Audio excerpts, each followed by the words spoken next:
Welcome to the Faster, Easier, Better Show with your hosts LeeSilber and Ellen Goodwin. Welcome to the Faster, Easier, Better Show. I'm your host, Ellen Goodwin, along with absolutely nobody. Lee is not in the studio with me today, so I'm going to run the podcast all by myself. And today we're going to talk about celebrating your wins. Why not? Why not celebrate every time you get a win? So what it comes down to is, how do you look at achieving your goals? Because how you look at that influences how you get them done. So there's two types of people. There are people that are outcome driven, and for them, the end goal is absolutely everything. They are striving to run that marathon, lose those 20 pounds, open the business, whatever it is, they're just looking for that one final thing. That is, they are outcome driven just to get that final thing done. Now, you've got other people who are process driven. While they might have the same goal, starting the business, running the marathon, losing the 20 pounds, rather than looking at that final thing, boom, that final goal, they are looking at the wins of the process. Think about it.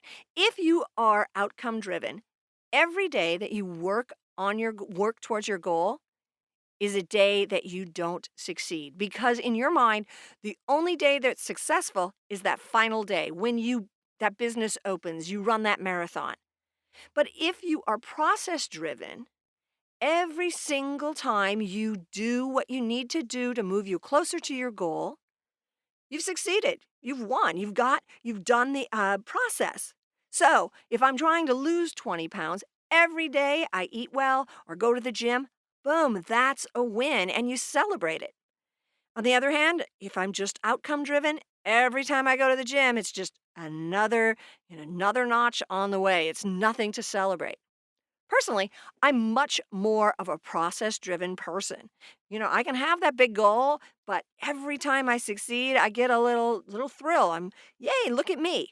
And I keep track of it.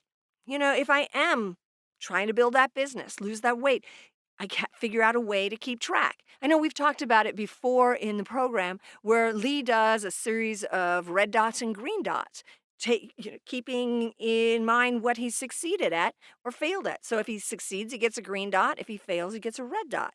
And he keeps track of them. And the whole idea is more green dots. But you don't have to track that way. You can track your successes however you want to. But I think you really need to track successes to feel like you are succeeding. We've talked about this before. Every time you succeed, you get a little hit of dopamine, which is the neurotransmitter responsible for feeling good. So if you are marking down that you succeeded at your goal and all you did was, hey, you ate good, or you went and you took a 30-minute walk, hey, that's a win. Your brain loves that. Now, if you're a process-oriented person, you would set up what are known as milestones and actions. In the military, they have what's known as a POAM, a plan of action and milestones. And this is exactly the same thing. And what you have figured out is, what is your milestone? So let's say you are going to run a marathon. One of your first milestones might be, hey, I ran for 1 minute. Start small. So that's your milestone. And then you know the action that has to go with it. So that's a great way to do things. Keep it, have your milestones, have your action, and just celebrate every time you succeed. Personally, I think it's a lot more fun to have a lot of little celebrations than just have this desert until I get to one big celebration when I hit the end. So think about it. How do you approach goals? Are you an outcome-based person or a process-based person? Now, there's no reason you can't have both. You can be just process all the way and then celebrate the heck out of the final goal. But most people go one way or the other.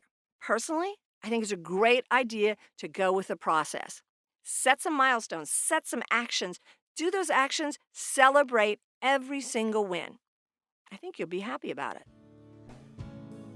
That's it for today. Join us again next week for another episode of the Faster, Easier, Better Show.